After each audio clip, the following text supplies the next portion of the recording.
Phoenix Risers. I feel like I'm calling you a superhero group like the Justice League or the Transformers or something like that. But I mean, it makes sense because actually what I want to do is just make everybody feel like a superhero and tap into your superpower, which is exactly what today's podcast episode is all about, the superpower of self-love, which I am super excited to talk to you about. First, if you have never been here before, welcome. Things are about to get deep real fast, so if your head feels a little crazy afterwards, or if you got to stop and take a few deep breaths, I just want you to know that those side effects are totally normal. Second, if you are looking for help with fitness and mindset coaching and holistic nutrition to help you lose body fat, build lean muscle, overcome insecurities, break through mental limitations, and really, the goal is just to help you become your strongest, healthiest, and best self. If that sounds like what you want help with and you would like to work with me as your coach, head to ashleydrummons.com and you will see a lot of different options on how you can schedule a call with me where we can talk about everything, go over your goals, figure out where your blocks are, and then come up with a plan together to help you feel better inside and out. And really, that's what I'm all about, is helping you build a strong body, a strong mind, so that you can show up in this world and in this life as the best version of yourself. So again, if that's what you're looking for, head on over to ashleydrummons.com and you will see all the details of where you can do that. So super interesting. This morning, man, actually, this will probably get published in the same day. Some days I record and publish same day. Other times I do it in advance, but today it's probably going to be the same day. So I woke up bright and early, wide awake at 5 a.m. this morning. It is 7:30 right now as I record this. And a huge part of that is because we had a full moon last night into this morning. As I've talked about before, full moons have a tendency to bring everything to the surface. So any underlying subconscious emotions, subconscious beliefs or thoughts or things that you are not addressing, full moon has a funny way of pulling all of those out. So if in the last 24 hours or so, you've been feeling heightened emotionally, that's probably the full moon trying to do you a favor of like, hey, you're not addressing these things that are going on inside and you're trying to ignore it. So let me help just bring these to the surface for you where you can't ignore it any longer. That's pretty much how full moons work. So for me, I woke up this morning wide awake with crystal clear intention on what I wanted to do this podcast all about, which is the superpower of self-love. So we're going to get into this. I do want to address a question that I got this week, which is a great question. So I had a gentleman in his early 40s this week send me an email who was asking like, hey, Ashley, I really want to build lean muscle. I want to get stronger and I want to lose body fat. And I also have some underlying health things. So I really want to learn more about the holistic nutrition and get some help with some supplement coaching too. But I'm really curious, what exactly is a mindset coach and what does that involve? This is a great question. And honestly, I wouldn't know what a mindset coach was either if I was not doing, I guess, in a sense, what I do. And I'll answer this because it's not the first time I've gotten this question before. And it's kind of funny because people come to me and they're like, mindset's the thing that I need the most help with. But then you're like, okay, cool. I'm a mindset coach. They're like, okay, what exactly does that mean? Like, I get how fitness works. Like, we're going to do workouts and I get how nutrition works. We're going to eat healthier and come up with a plan. But how exactly does mindset work? And this is not an easy question for me to answer. And here's the reason why, and exactly what I told this man. And I've told other people too, so I'll share this with you. I don't think mindset coach is necessarily the best title, but I always have a hard time. People are like, so what exactly do you do? I'm like, if you took like therapy / fitness / nutrition / a little bit of like new agey, hippie, dippy Buddha work and meditation, spiritual healing and emotional healing, and you combine that into one, that's kind of what I do. So mindset coaching is very personalized based on each individual person. And I'll give you some different examples of what I mean by that. But pretty much it's probably closer. The better way of describing it is probably more along the lines of like life coaching or spiritual coaching. And typically the way it works is I end up asking a lot more questions than I do with talking when I start working with somebody, is because first I have to figure out what is even going on. And it's always so interesting, and I'm not even kidding you, especially with men, but it happens with both men and women. The first call we get on is me just kind of, imagine if you went to a doctor and you have these physical issues going on and the doctor starts asking questions. When did this start? Where's it at? On a scale of 1 to 10, like, tell me how much pain you're in, like what makes it better? What makes it worse? I kind of do that, except for with your mind, emotions, and spiritual body of like, all right, talk to me about what's going on. When did it start? Where do you notice it the most? When do you feel better? What causes triggers of this? It's kind of what we do. And so the first few calls I get on with people, it's always so interesting because I have had so many men get on calls with me in like the first 1 or 2, and we start doing this. The first call is like 90 minutes just because like we got to get to the root of a lot of this stuff. And about 30, 45 minutes in, because I'm asking questions specifically to trigger a response so I can figure out what is going on, they always get super emotional. Women do too, but it's always interesting with men because as soon as it triggers an emotional response, it helps me know exactly where there's like either some like energy blocks, or there's a mindset block, or there's limiting belief, or there's some unprocessed emotion going on. But when it happens, men always apologize. So they start to get emotional, and I'm just like telling them like, look, I'm not here to judge you or anything. Like, this is what needs to happen if you're having an emotional response. And they're like, I'm sorry. I don't know why I'm getting emotional. And I'm like, well, no, like, you should be getting emotional. Let's talk about it. And then it always comes down to, they're like, honestly, like, I've never done this before. I've never done mindset or spiritual work before. I've never addressed the stuff that's going on deep inside of me. And I'm a little bit nervous and I'm really scared because this is the first time I've taken a hard look at like what's going on in my life.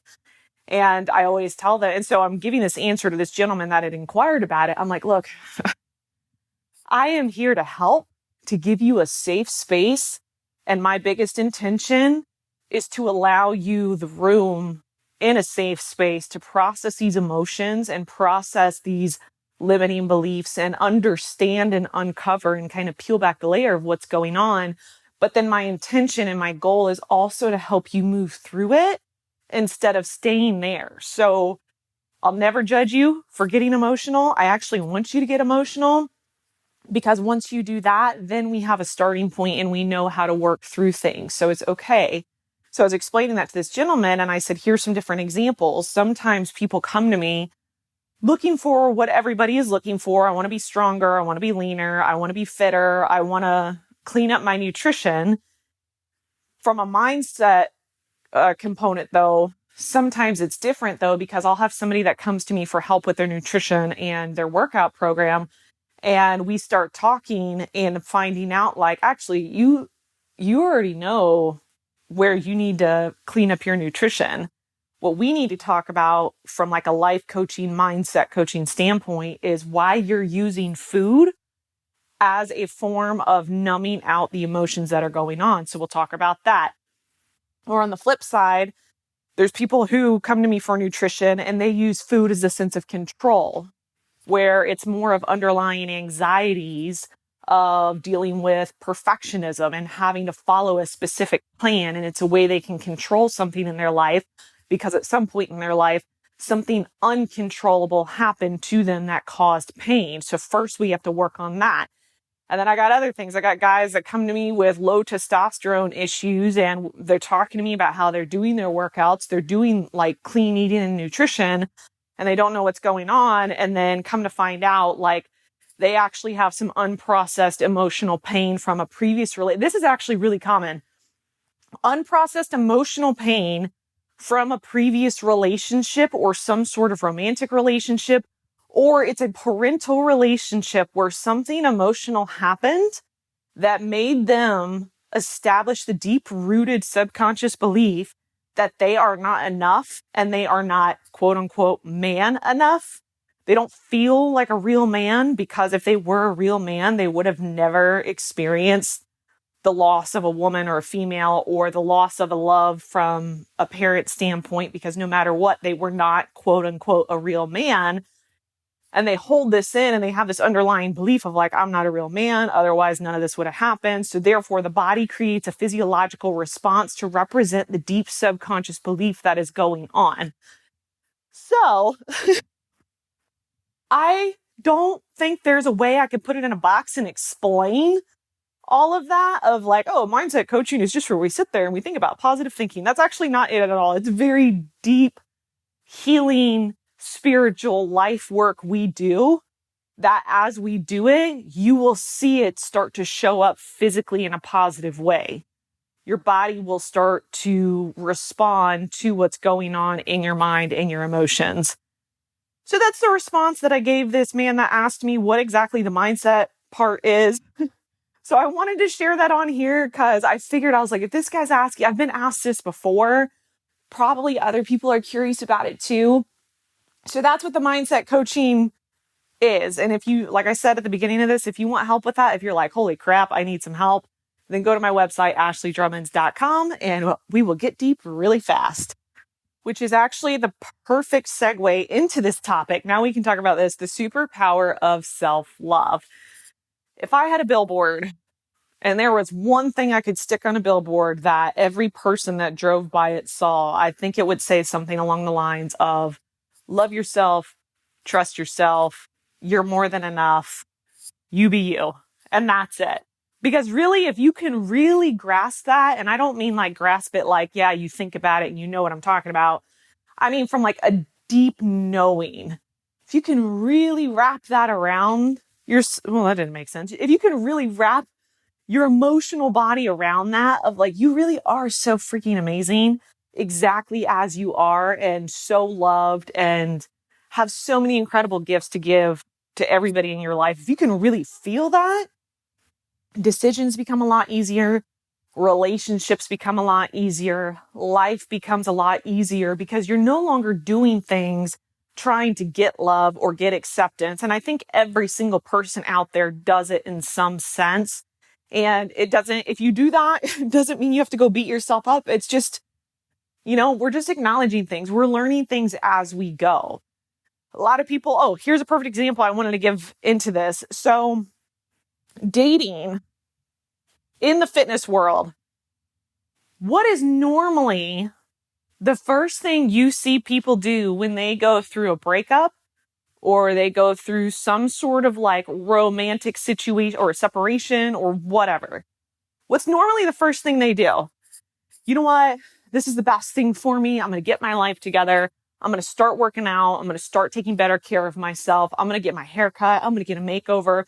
They take better care of themselves. And the reason this typically happens, and when I start working with people, if they come to me with this, and I'm like, all right, why now?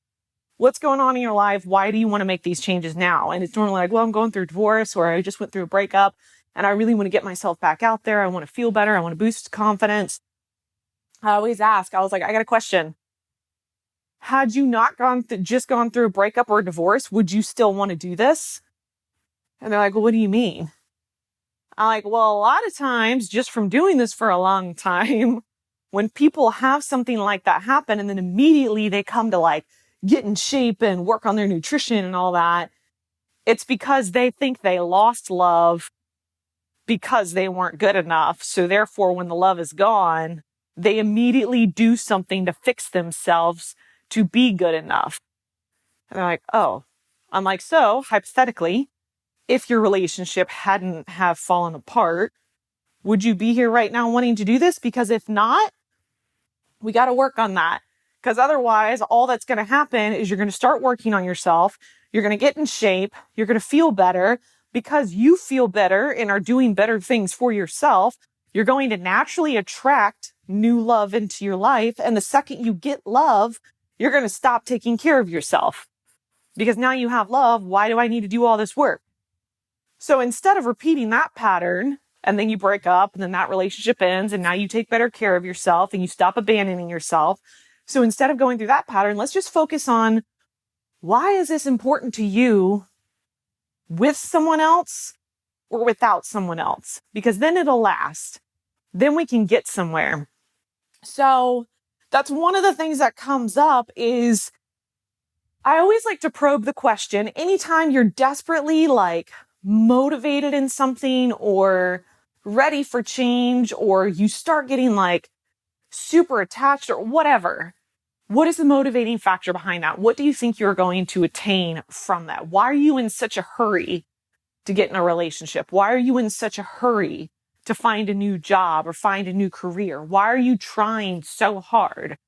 Well, because deep down in some way, you think it's going to validate or qualify you to be more lovable or more worthy or something along those lines. Now, that's not always the case. Most of the time it is. And here's the interesting thing about our journeys in life and about self-love. We show up in this life as just love. It's our most innocent, pure form. We don't even have really much of an analytical mind when we're kids. They actually prove this, that kids function mostly from subconscious, which means that's why they just go with the flow. They don't understand rules. They don't understand boundaries and limitations because they don't have that part of the brain developed yet. We develop that over time based on what we're given through conditions. So we're told something is good, something is bad. We're told we should do this, we shouldn't do that. All these things that are parts of our brain that as we develop from kids into adults, we absorb this, our brain takes it and is like, okay, we have to start establishing these patterns because we don't just flow from love and happiness, and we need this part of our brain. And the part of our brain is very important, obviously, for survival in society. But over time, the more we do this, the more disconnected we become from that part of ourself that is pure and loving and just flowy and full of guidance. And we come deeply connected to the analytical part of ourself. So what I'm getting at is it's interesting because when we first show up and it's just like, I love everybody.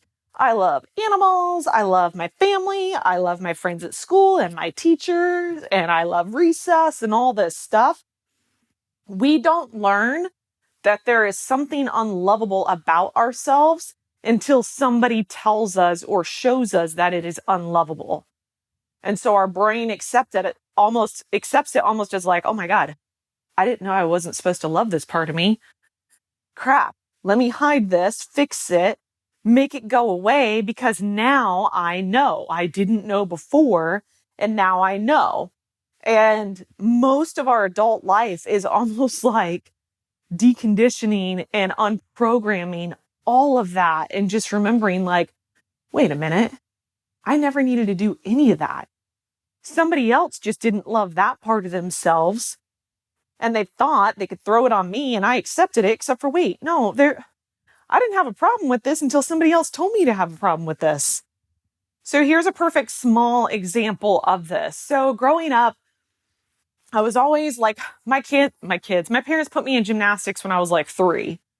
I was a very playful, free-spirited kid, like gymnastics. I wanted to be outside. I wanted to play everything the boys played, but then I also wanted to do makeup and dress up. Like I just wanted to try everything.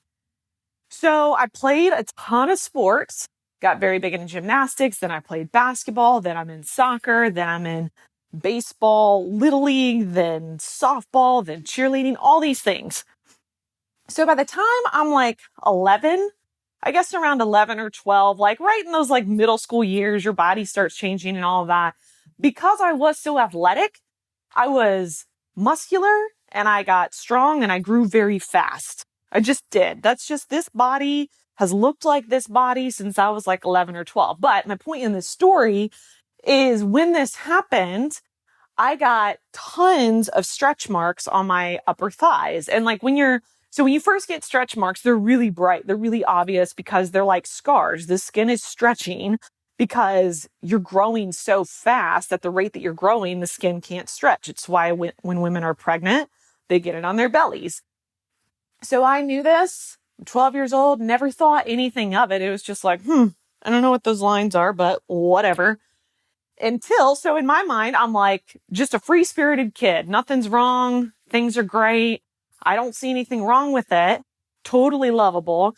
Until one day some kid is another girl, like, I don't remember what sport it was. Maybe it was gymnastics. I don't know. So we're in leotards for gymnastics. And she asked me what the lines were on my legs. And I was like, what do you mean? And she's like, I don't have those. What are those stripes? What are those lines? What happened to you? And immediately I took that as, oh, I didn't know that this wasn't normal or wasn't what everybody else had. And now I feel shame and embarrassment because she's pointing it out. And I immediately created this insecurity because my body was different. So I went on this journey at like 12. I was doing gymnastics, but I wouldn't wear just the leotard anymore. I wore the gymnastic shorts that went over it. When I was in a swimsuit, I wouldn't wear just a swimsuit. I always wore shorts over it because I started noticing, oh my God, none of my friends have these things either. I'm the only person that has these, and I didn't know it. What's wrong with me? I didn't know it until somebody pointed it out. And that's what happens with self-love. You don't know something is unlovable until somebody else tells you it's unlovable. Prior to that, you're just like, yeah, this is me, like no big deal. So I started this whole journey where I'm 12, 13 years old now. Like as time goes by, I'm trying all kinds of lotions. I'm trying fade creams. I'm trying to make these stupid lines go away. And I hate them so much because nobody else has them. And now it's super embarrassing. And I don't know what to do or why I got these. And I become angry. And I'm on this journey of no longer loving myself. I hate it. Not because I had any problem with it, but because somebody else had a problem with it. Long story short, after trying a lot of different things and none of it worked, and it never does, like that stuff is crap, but people tend to sell you things on your insecurities because they know you don't love it. So they're like, hey, you don't love this, so let's help you get rid of it. Eventually it got to a point where I got so tired of it that it was like, you know what? This is like, I can't do anything about this. What am I going to do for the rest of my life? Keep rubbing this stupid lotion on my legs, trying to hide this? Am I never going to wear a swimsuit again? But then my mind started shifting and changing and noticing when other people were hiding stuff, when girls were like wearing way too much concealer because they're trying to hide dark circles under their eyes, or they wear way too much makeup because they're trying to make their face look perfect, or guys are wearing way too much cologne and taking all this stuff to try and be different than who they are. It's like, wait, all of us were fine though, before someone ever taught us that something was wrong or something was unlovable or we should fix this or change this about ourselves. So I think the journey of adulthood is forgetting everything we were told and remembering everything we knew when we first showed up here, which is that really, like, you showed up exactly as you are for a reason. And a lot of people don't necessarily subscribe to this belief system. I do.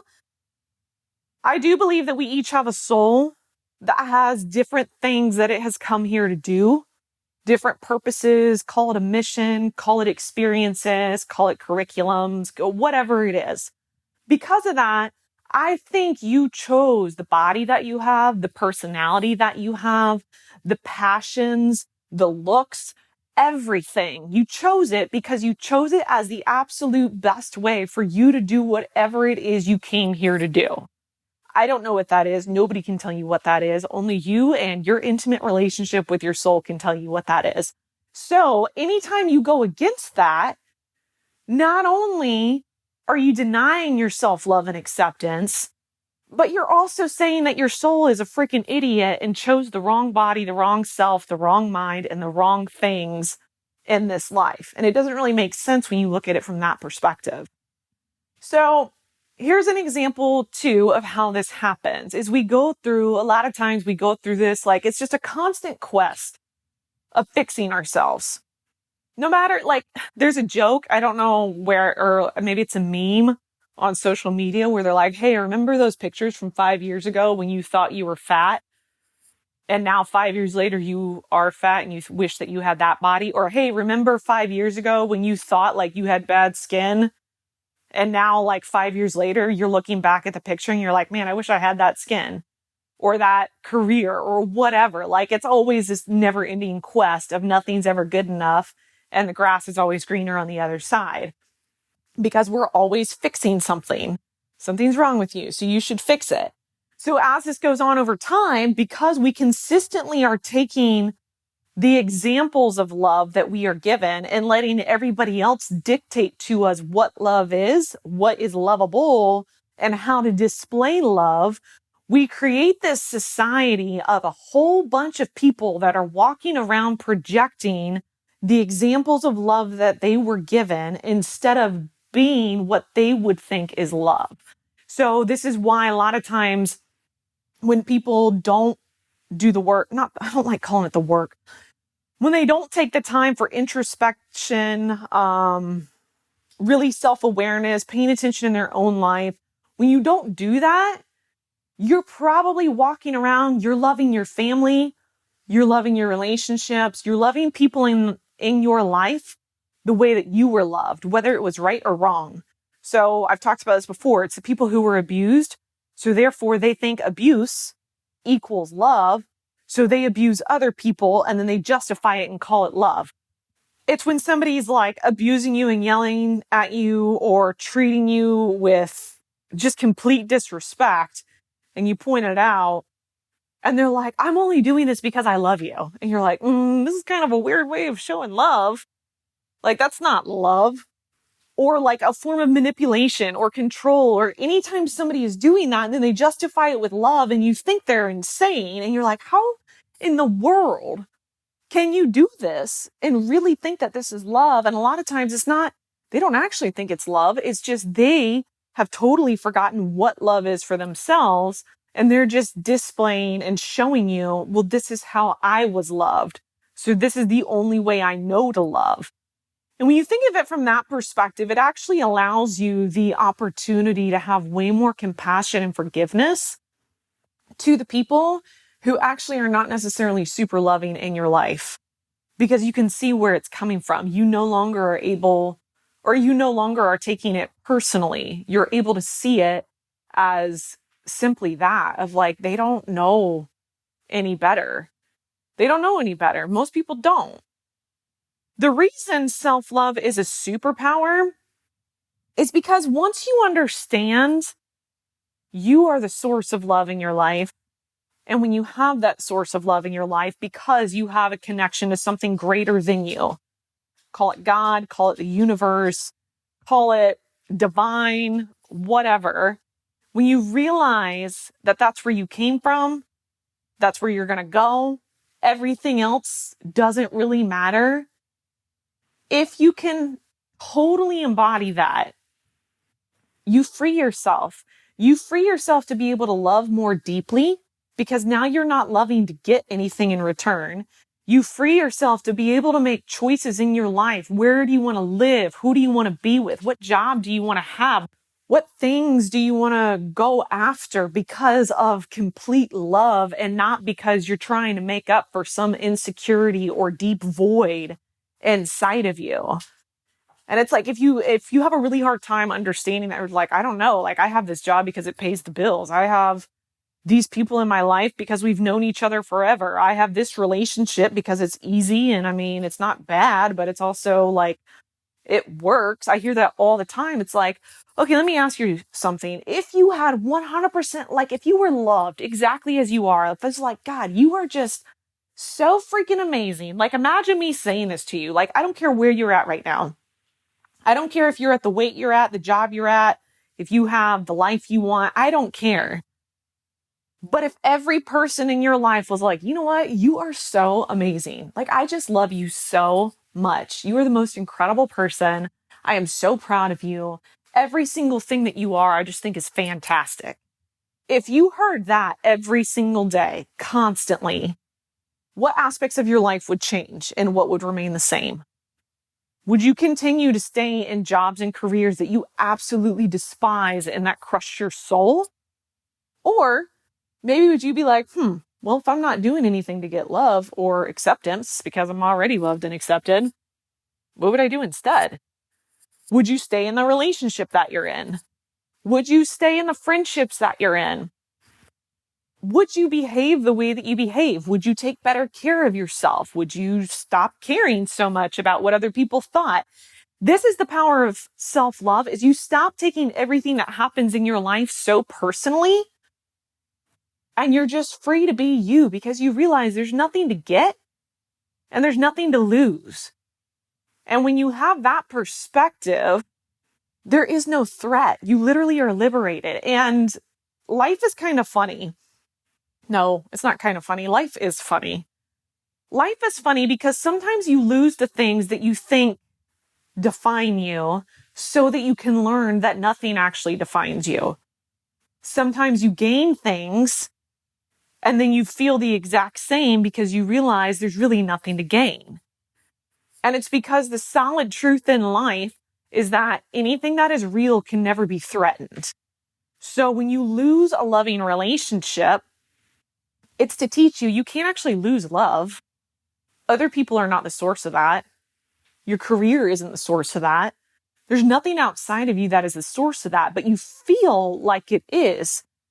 So in a sense, it's actually a gift when we go through periods of loss, because not only does it help you prioritize what really matters, it shows you where your love actually lies. And these are the journeys we go through. We lose a job and there's a grieving process of what we've lost. And then we realize like, oh, wait a minute. Actually, I still have me. I still have everything. I didn't actually lose anything. I lost an identity. We lose relationships and we cry about it and we're heartbroken and we're devastated because it's loss of love. It's like, actually, we didn't lose love. Love can't be lost. Love is the common thread that exists between all of us and it can never go away. What we lost was our sense of identity with that person. So love is an interesting thing. Self-love is an even more interesting thing. And there's so much stuff on social media about love yourself. Oh my God, like be yourself unapologetically. And it's like, that you don't even know what that means. You're saying that, but yet everything that you're doing doesn't display any of that. So self-love, yes, it's that, but also it's just a deep, intimate relationship with yourself on a level of how do you talk to yourself? There's a good question. When you are perfect, I am sure you are beaming and you're like, man, I am hot shit. Like I am thriving right now and I am doing so good and I am so proud of me. Look at all my hard work paying off. Look at all the money I make. Look at this perfect relationship that I have and my skin is flawless. All these things. You're probably fantastic at self-love in those times. My question to you, though, is what happens when shit hits the fan? What happens when now you have no money? Now you have no friends. Now you have no relationship, so you don't have anybody showing up to give you love but yourself. What happens when you're tired? What happens when you do have dark circles under your eyes and your body naturally is aging? Do you immediately like get up, look in the mirror, and you're like, God, you are such a freaking failure. Like you're so lazy. What are you doing in this life? Who are you? Like, you should take better care of yourself. God, you're eating all that again? Are you really going to be lazy? Like, do you immediately start abusing yourself and becoming your own bully? Because here's what I believe, and I talked about this very briefly in the last podcast. We all are so good at loving others and loving ourselves when everything is going exactly as we want. We all have a little bit of narcissistic tendencies in us of like, I get my way, things are going as planned. You know what? I can love myself all day, every day because life is fan-freaking-tastic. When things don't go our way, we immediately beat ourselves up. We punish ourselves. We think it's our fault. We think we're total failures and we did everything wrong. And I almost feel like when things like this happen, I imagine the universe, which isn't a person or a thing to me. It's just like, I imagine like this thing that has no feeling of like right or wrong because it truly does. It's just like, look, I just think it's cool that I created you and like threw you on earth and was like, here, let's see what happens with this human. Let's see how they handle this entire 3D game of life and what happens. When we do that, I think the universe just kind of watches us throw a temper tantrum when things don't go our way. And they find it humorous and entertaining of like, wow, it was so easy to make them not love themselves by simply just like throwing one wrench in the wheel and like, eh, change of plans. We're not doing that. Look how quickly they just turned on themselves. These humans. I think of stuff like that all the time, and it makes me laugh because that's really, I mean, you might think I sound nuts, but that's the truth of what happens. We're like, hey, how are you? Oh my God, I'm doing so great. Yeah, like life is wonderful. I got the job I always wanted. Business is thriving. The friends I have are fantastic. My relationship is wonderful. I just bought a new car and a new house. It's so good. Okay, cool. 3 months later, find out the person you were with was cheating on you. You just lost all your money. Your friends turn out to be total jerks and have left you and abandoned you. And it's like, hey, how are you doing? I think I need to go, like, I don't know. I need to go on like some retreat and be alone because clearly I am a total failure at life and this is just all wrong. I don't know what the universe is doing. The universe, this is wrong. This is not a display of self-love. This is not how love works. This is loving. This feels more like punishment.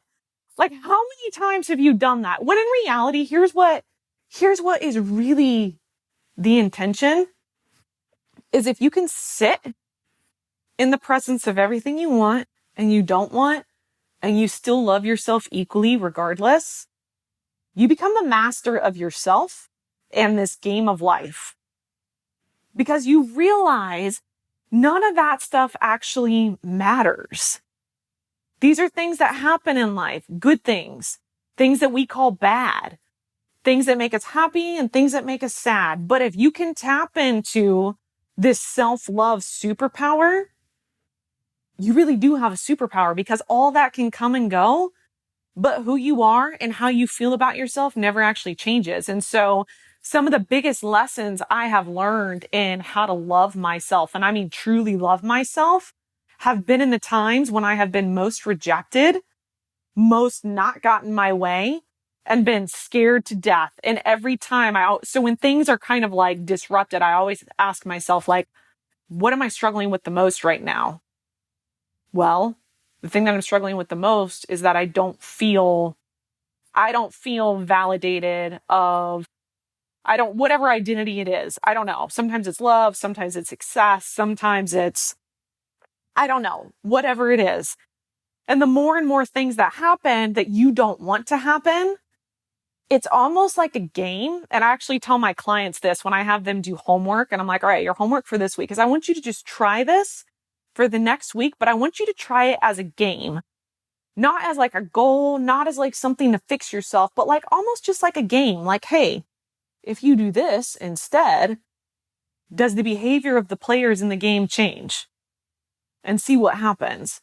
And so in this game of life, what would happen if you chose, no matter what goes on outside of you, all you do is love? You love yourself. You love your life. You love everything that happens and everything that doesn't happen. You love yourself when you totally F up and you kind of laugh about it because you're like, huh, well, all right. Good thing none of that matters. Good thing I know that that's not where my source of love comes from. Like, can you do that? Because then when you do, it's like all this stress and anxiety that all of us carry around all the time, it gets a lot lighter. And I know I joke about this, but it's so true. And I tell, like, when I get on calls with my clients, I tell them this. I'm like, look, the faster you can just acknowledge any flaws or imperfections or insecurities that you have and make it clear that, like, hey, I'm already aware that this is my thing. I've learned to love this about myself. I'm just letting you know so that if you keep showing up, you're aware I have this thing and you're choosing to love me in spite of this. You immediately disempower these things that have control over you.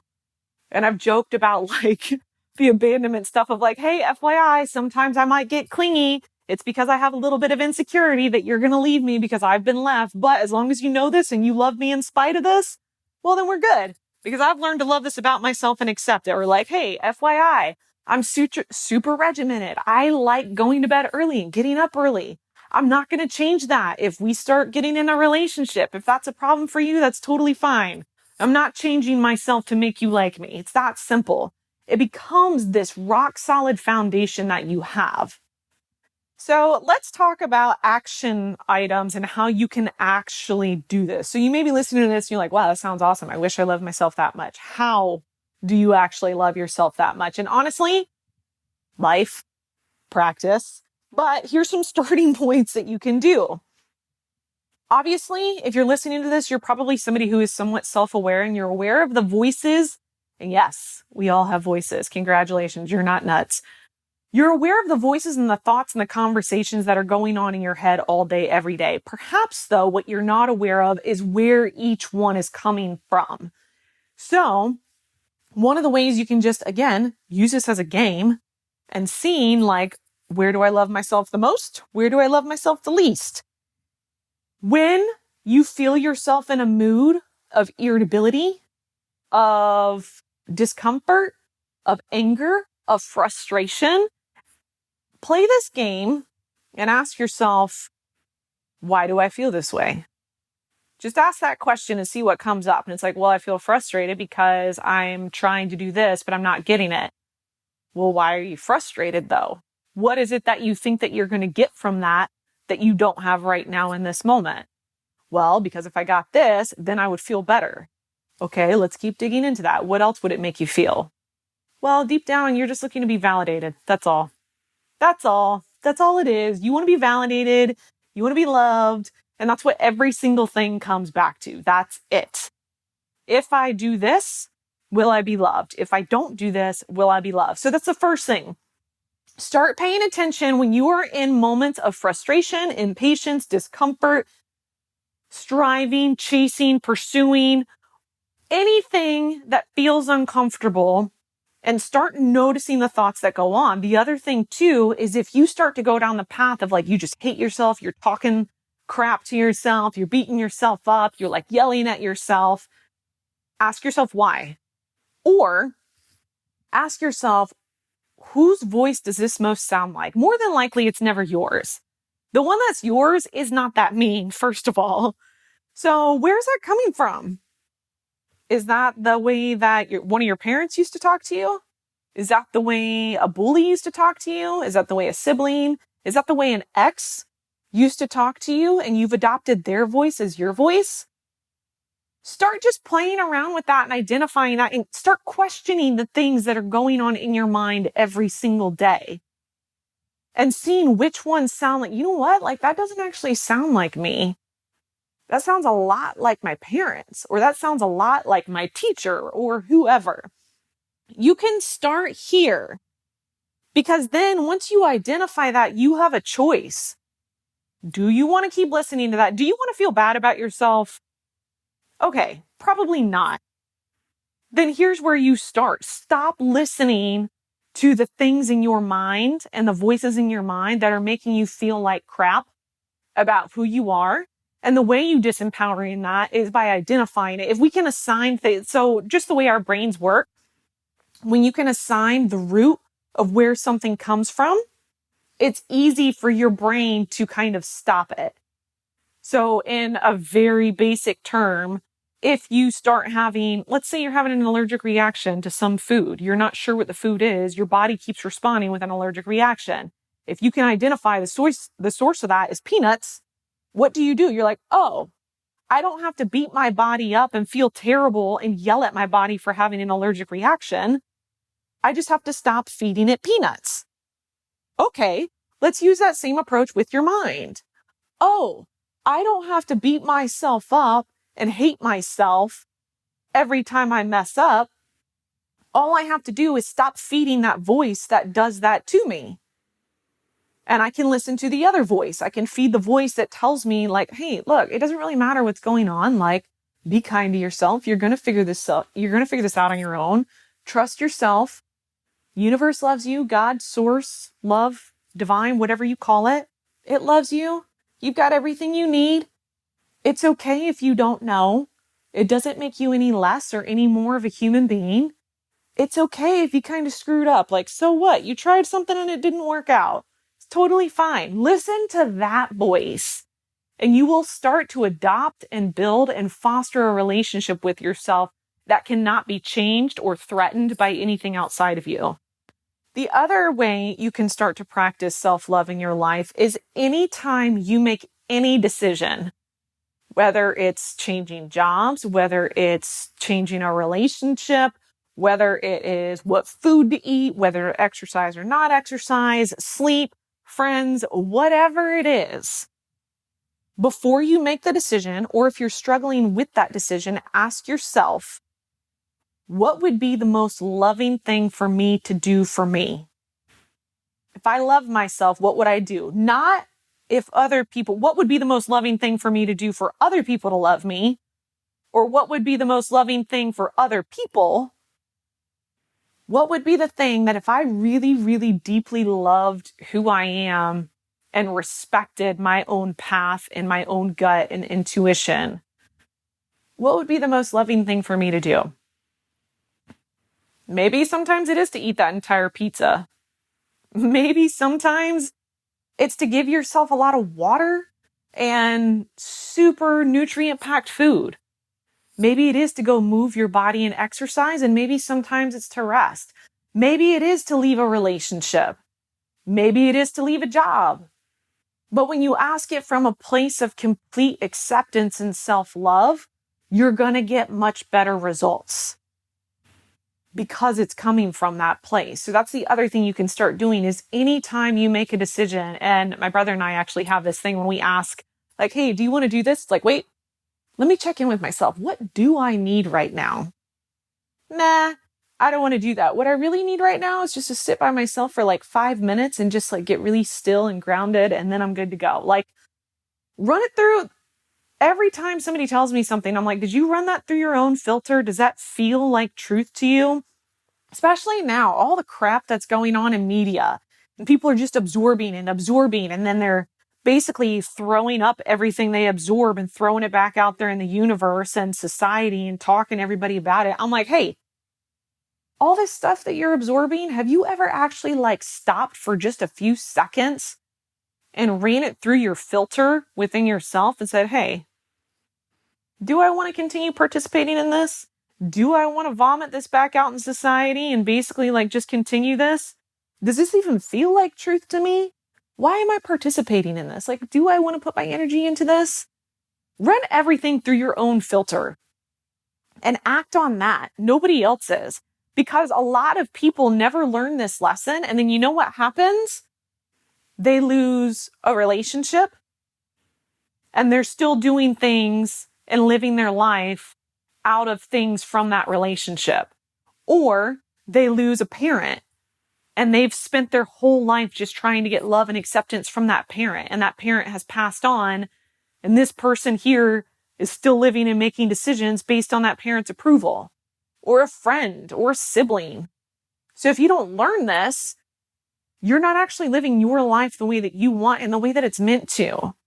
So practice that. Ask yourself, is this decision being made out of love for me or not? The last little bit I'm going to kind of wrap up here with this is when you learn to do this, you no longer are scared of love. Love becomes a force of strength for you. A lot of times people withhold because they're scared of losing it. But you can't actually lose something that's within you. So it becomes a strength. When you discover this, you love more freely. You love the people in your life so much more without fear because you know that all they are a representation of their own love for themselves. You become a magnet for love instead of chasing it all the time. And that's the thing that's interesting is like, man, the people in my life that practice self-awareness and they're constantly evolving and growing and working on themselves, I appreciate them so much. And I appreciate it so much is because relationships are so much easier when it's with people who are always just trying to find ways to love themselves more because they can show up in your life more and you can show up for them more. But when you're in relationships with people who don't love themselves, you will exhaust yourself trying to love them because no matter how much love you give, they can't accept it and they can't recognize it because they don't have that in themselves. And so you're sitting here performing all these tricks, doing everything you can. And you're like, I love you. I'm trying to show you love. And they're like, why don't you love me? You don't care about me. And you're like, how can you even say that? It's because you cannot accept what you don't have in yourself. That's all you can't recognize what you don't have. You can't recognize love if you've never seen it for yourself. If all you do is abuse yourself and neglect yourself, then all you will see from other people is abuse and neglect. So when you learn this, and again, the title, it becomes a superpower because you can just open up your heart. You can open up your soul, your mind, your life, because you can't lose it. So you're like, you know what? I just want to love everybody because it's not coming from me. It's coming from this incredible, huge energy that's made all of us. So I can just keep giving it away because it can't actually ever leave me. But you also become so much more receptive to, receptive to receiving it because you realize it's just this constant flow. So take the time in your life, pay attention to the conversations you have, not so much when things are going great. It's easy to love anything when life is going the way we want, when it's going great. Pay attention when it's not going the way that you want and see if that's not an opportunity that life, or like the analogy I gave earlier, this audience of the universe that we have, it's like, all right, let's see how easy it is to make this human not love themselves by just changing things just a little bit. How angry do they get? How resentful and bitter do they get? How long are they going to beat themselves up and hate who they are? Or are they going to learn quickly of like, oh, can't threaten me. You can't threaten me because none of the stuff outside of you can actually change the source that's inside of you. So hopefully after you've listened to all this, you have some stuff to kind of reflect on and just take a look at the different areas in your life and ask yourself, where am I trying to be validated and accepted and love? Where can I start making decisions? Or maybe you need to change some things in your life because they're not coming from that place. They're coming from a place of either desperation trying to get, or you're ignoring your own gut, your own intuition, your own source of like, hey, this actually isn't loving for anybody in this situation. You're denying yourself. And by denying yourself, you hold people. So here's something interesting too. I had kind of a friend, it's more like an acquaintance, that was having a hard time with a breakup. And they're like, God, I don't want to cause this person pain. They're such a kind person. And my brother and I have talked about this too, just with like other relationships. And I shifted this person's perspective and frame of mind. And I said, here's what's interesting is sometimes we think we are doing the most loving thing by ignoring and denying ourselves. And I've done this myself in relationships too. We think like, oh, I'm just coming from such a place of love by not leaving this relationship or this situation. But if you cannot give that person the kind of love that they want and you know that they deserve, then wouldn't the most loving thing for you and for them be to let them go have that? But if you refuse to let go, not only are you denying yourself, but you're keeping them from having what they truly want. And it's hard because you're not taught that. You're not taught that sometimes the most loving thing to do for yourself and for others is to let go. And I've had this conversation with family members, had this conversation in loving relationships. And I literally say that of, look, because I love you so freaking much, I have to let this friendship go, or I have to let this relationship go because now it's just hurting each other, or because if I don't, I am keeping you from having what you really want that I know that I cannot give you. And it's an act of love, even though it doesn't feel like it. And it's the same thing in jobs and other things. But like this particular person, it was such a struggle. And I was like, look, what if you let them go and immediately tomorrow that person finds somebody that is exactly what they wanted, can give them everything that they want, and now you are so happy for them, but because you think, the answer is never to deny your soul. Let's just put it that way. If you're in a career that you absolutely hate, and it is like draining you and crushing your soul, it is not loving for you to stay in that just for the sake of doing that. Anytime you ignore or deny your own internal GPS, that is your natural navigation, that is not the most loving thing that you can do. The most loving thing you can do is to acknowledge your own voice, accept your own voice, and trust that. Knowing, here's the thing, the reason a lot of people don't listen to it is because they're scared. They're scared not because of like, what if this doesn't work out? They're scared because what if they listen and it doesn't work out? And then you're faced with the question of what? Oh no, I did this. It didn't work out. Do I still love myself? Do you love yourself even if it doesn't work out the way that you think?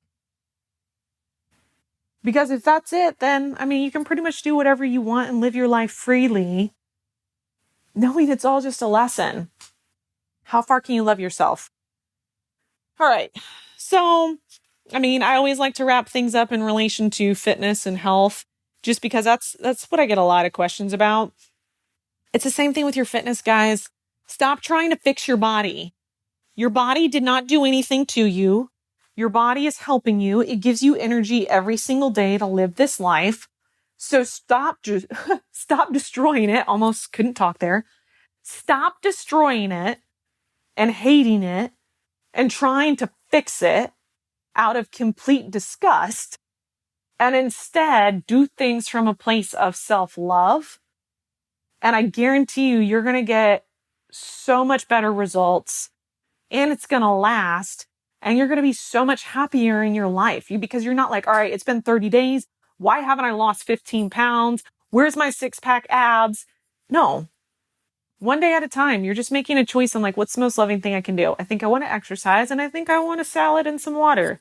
Maybe you want something different, but no more self-hate. Let's just do that. All right. Oh, man, whew. Full moon got me today. I hope you enjoyed that. If you haven't already, the way other people can find this to really help them to become empowered, inspired, connected, and you know what, to just make all of us better human beings in this life is if you subscribe to this or share it with a friend.